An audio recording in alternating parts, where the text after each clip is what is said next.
Patrice Endres had built her dream from the ground up.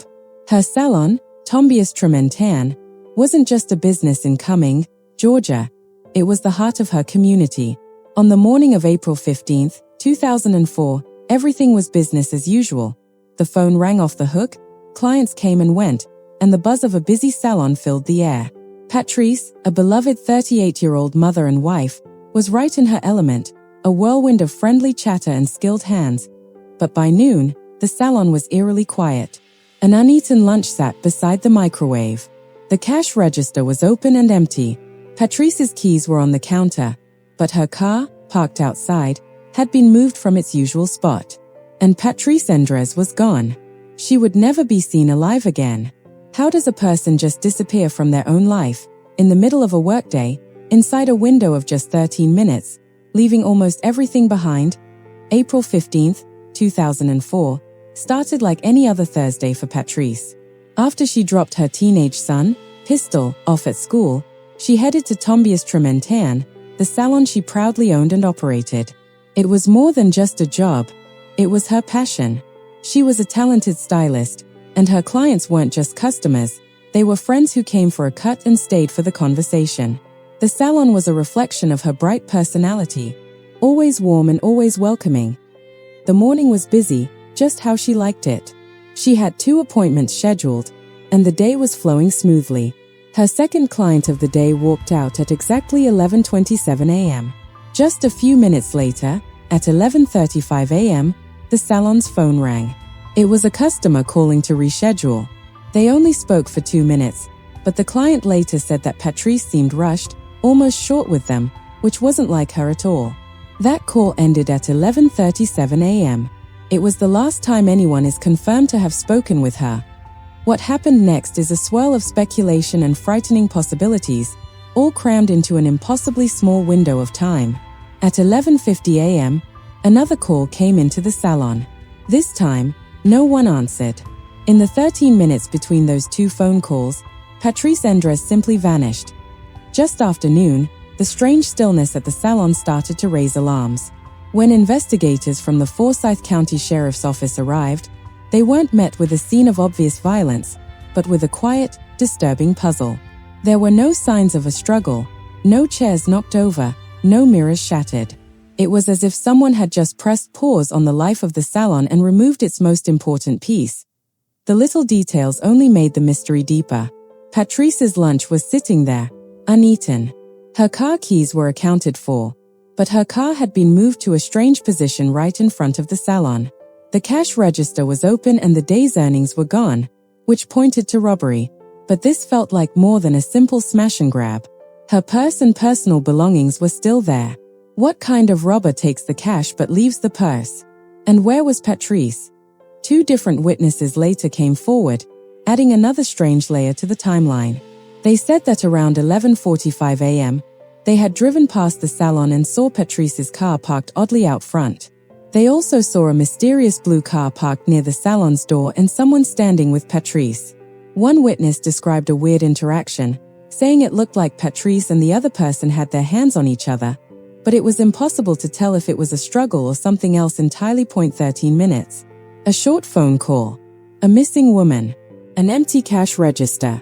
A moved car and a mysterious blue vehicle. These were the only clues police had as they began a desperate search for a woman who seemed to have evaporated into thin air.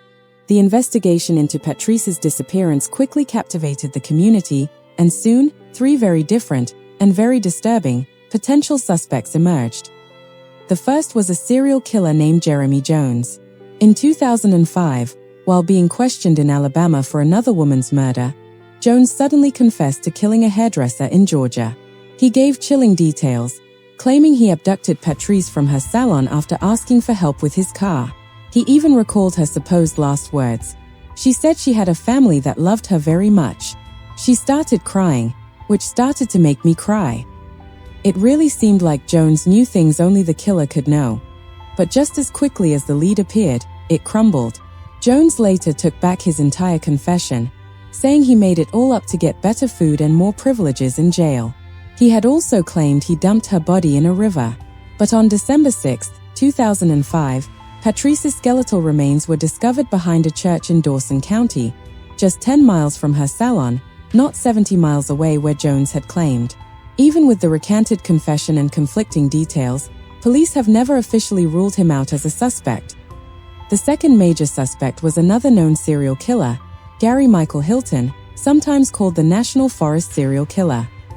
Hilton was responsible for murdering at least 4 hikers between 2005 and 2008. Investigators saw him as a strong person of interest for a few reasons. He was known to be in the area at the time.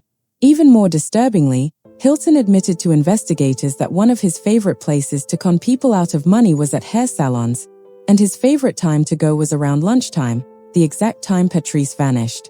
As one agent put it, Gary Hilton hunts for people. He hunts for opportunities. But, just like with Jones, there was no hard evidence to link Hilton to Patrice's murder. He remains just a tantalizing possibility. The third person of interest was the one who drew the most public attention, especially after the case was featured on Netflix's Unsolved Mysteries Patrice's second husband, Rob Endres. From the very start, Rob's behavior struck a lot of people as bizarre. Within 24 hours of his wife's disappearance, he changed the locks on their home, which locked out Patrice's 15-year-old son, Pistol. He was open about his dislike for his stepson, painting a picture of a very fractured family. His actions after Patrice's remains were found were even more unsettling. Rob admitted in the documentary that he asked the funeral director to lay out his wife's skeleton so he could be alone with her. He described picking up her skull and carrying it around. He also talked about sleeping with her ashes in their bed. While some might see this as a man lost in extreme grief, many people, including Patrice's own son, saw it as the behavior of a guilty man. Police did investigate Rob thoroughly, though. They established his alibi for the day Patrice disappeared, and according to the show's creators, his timeline makes it highly unlikely he could have done it. He has never been charged and maintains his innocence. For 601 agonizing days, Patrice's family and friends waited for an answer. That wait came to a tragic end on December 6, 2005, when her skeletal remains were found behind a church in Dawson County. The discovery confirmed everyone's worst fears. This was now a homicide investigation. The woman who had been such a bright and constant presence in the community was gone, violently ripped from her life. Her son, Pistol, was left without a mother, stuck in a storm of grief and suspicion. The case eventually went cold, but the questions never did. The Salon, once a symbol of her success, became a silent monument to an unsolved tragedy. To this day, the Georgia Bureau of Investigation keeps the case active. They are holding out hope for one specific clue, one item that was taken from Patrice that day and has never been found, her wedding ring. It's actually 2 separate bands that were soldered together, with a large Marquis-cut diamond in the center. Investigators believe this ring could be the key. They think someone, somewhere, might recognize it and finally lead them to the person responsible for Patrice Endres' murder. Almost 2 decades have passed. 3 main suspects have been looked at, but no one has ever been charged. Was Patrice the victim of a simple robbery that went horribly wrong? Was she the random target of a cold and calculating serial killer who just happened to be passing through? Or was the culprit someone much closer to home, hiding behind a mask of grief? The case is a tangled mess of contradictions. A crime with no witnesses in the middle of a busy day, a robbery where valuable items were left behind, and confessions that led nowhere. The only thing we know for sure is that a beloved mother and business owner was stolen from her life in just 13 minutes. The case of Patrice Endres remains one of Georgia's most haunting unsolved mysteries. The GBI is still asking for information, especially about her missing wedding ring. What are your theories about what happened that day in 2004?